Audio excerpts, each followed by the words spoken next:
अभी third year में पता चला मुझे होम्योपैथी नहीं करना है because controversial take doesn't work.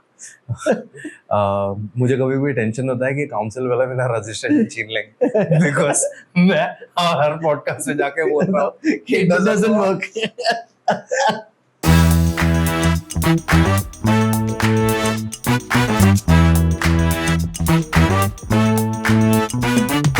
जो घर में कोई पढ़ा नहीं, सब बिजनेस ओरिएंटेड थे, तो what made you get to being a nutritionist and being a wonderful nutritionist? Because आपका थिंकिंग थोड़ा हटके। I have met in my life lot of nutritionist and doctors and diet based people, but not somebody like you. Then I will talk about that more why, but I want to ask that पढ़ाई किस तरह से आई फिर आपके life में that you decided to become a doctor and you've also gone to Oxford to get it. So how did that happen to you? When did that come into you that this is what I want to do? ये कैसे आया आपको? यार विशाल, एक है ना pattern है यहाँ पे। मुझे घंटा नहीं पता था मुझे क्या करना है। The whole narrative of my life is के मुझे ये नहीं करना है, वो मुझे पता था। Fantastic. And that's what has led me to what I'm doing अभी। So मुझे दुकान नहीं खोलनी थी, वो मुझे पता था। Okay. अभी भी क्या करना है वो मुझे नहीं पता है। मम्मा ने बोला कि मेरा बड़ा भाई डॉक्टर है और मैंने बोला कुछ दुकान से बेटर है, ऑप्शन नहीं मिल रहा है, पढ़ाई करने का मन मिल रहा है, चलो ये कर लेते हैं। Okay. So बट घर पे पढ़ाई वाला माहौल तो था नहीं। भाई ने जबरदस्ती साइंस, भाई 10वीं से आगे कोई नहीं पढ़ा है, मैं पढ़ा हूँ और सीधा साइंस लिया मैंने। हाँ 11वीं 12वीं में। हाँ। और उस टाइम पे तो वो मैथ फिजिक्स बायोलॉजी का ऑप्शन भी नहीं था। मुझे सब पढ़ना पड़ा था। हाँ, सब करना है। हाँ, सब करना। आज जैसा नहीं है। हाँ। किया उस टाइम पे, बट 10वीं तक भाई साहब इंटेलिजेंट थे, मैं पढ़ाई करता था, मेहनत भी किया था। मेरा आपने साइंस लिया, itself shows की परसेंटेज अच्छे थे। तो 85-86% आए थे मेरे 10th में। मैथ में 100 आउट ऑफ 100 आया था। ऐसे अभी खुद पे भरोसा नहीं होता है, बट मैं पढ़ाई करता था उस टाइम। 11th 12th में थोड़ा फक्ड अप सिचुएशन हुआ because I used to live with my uncle. Because हम उस टाइम में मेरी फैमिली गोधरा से पास में एक छोटे गांव में शिफ्ट हो गई थी। Okay, because of the rift between my पापा एंड बड़े भाई, है ना। तो अभी पापा लोग तो वहाँ चले गए, मेरा स्कूलिंग वहीं पे था, तो मैं मेरे अंकल लोग के वहाँ ही रहता था। तो बहुत सारे इश्यूज वगैरह, पढ़ाई पे ध्यान नहीं लगा। 12वीं में आए मेरे 60%, 85 से सीधा ड्रॉप। ठीक है, अभी and again I am not blaming the situation वगैरह, of course I could have done better at that time. मेरा दिमाग भी फक्ड अप होगा शायद। तो मेडिसिन की दुनिया में जो नीचे सबसे हायरार्की होती है होम्योपैथी, हाँ, वहीं पे एडमिशन मिल रहा था मेरे को। मैंने बोला अदर ऑप्शन इज दुकान पे बैठना पड़ेगा, तो जो है कर लेते हैं।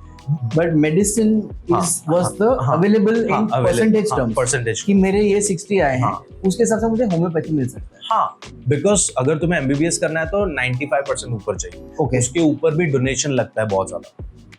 लाइक MBBS डॉक्टर बनना इज एटलीस्ट 4-4.5 करोड़ रुपए का इन्वेस्टमेंट इजिली। ठीक है, तो पैसा तो था नहीं मेरे डॉक्टर्स। भाई मेरे पापा को पता नहीं होता था मैं कौन से स्टैंडर्ड में हूँ। वो तो उनको तो अटैक आ जाएगा, मैं बोलूँगा इतना पैसा था यार। तो ये तो मेरी माँ थी उसने बोला कि नहीं तू बड़े भाई की तरह कुछ ना कर। तो होम्योपैथी में मेडिसिन, वो भी गोधरा में ही थी कॉलेज, हमने किया। अभी थर्ड ईयर में पता चला मुझे होम्योपैथी नहीं करना है because controversial take doesn't work. मुझे कभी भी टेंशन होता है कि काउंसिल वाला मेरा रजिस्ट्रेशन छीन लेंगे बिकॉज मैं हर पॉडकास्ट में जाके बोल रहा हूँ कि इट डजंट वर्क। बट या काट देंगे।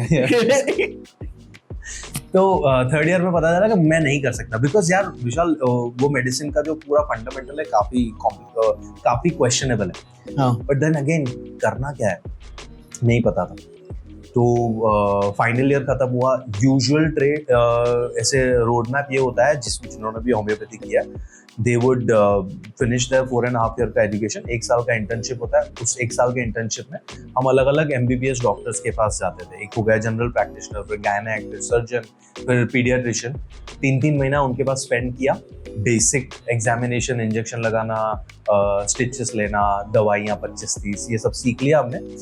1 साल का प्रैक्टिस हो गया। उसके बाद यू ओपन अ छोटा सा क्लिनिक इन छोटा सा गाँव जहाँ पे कोई is not questioning, because as a homeopath we are not allowed to prescribe allopathic medicine legally. Correct. We are not allowed to inject. because homeopathy का fundamental was invented or discovered against this practice. Correct. It's just the pills, हाँ, white pills. हाँ, homeopathy का जो founder था Samuel हैनिमन, उसको ये सारी torturers methods लगते थे कि स्टिचेस लेना, काट कूट करना, ये वो, इसके अगेंस्ट में इसने होम्योपैथी शुरू किया. तो आज when I see homeopaths, You see, like it's against what it actually stood for. Correct. And the other side, what he stood for, it doesn't work. So, but तो मुझे वो ethically नहीं लगा करना. Correct. So I was like, I can't do this.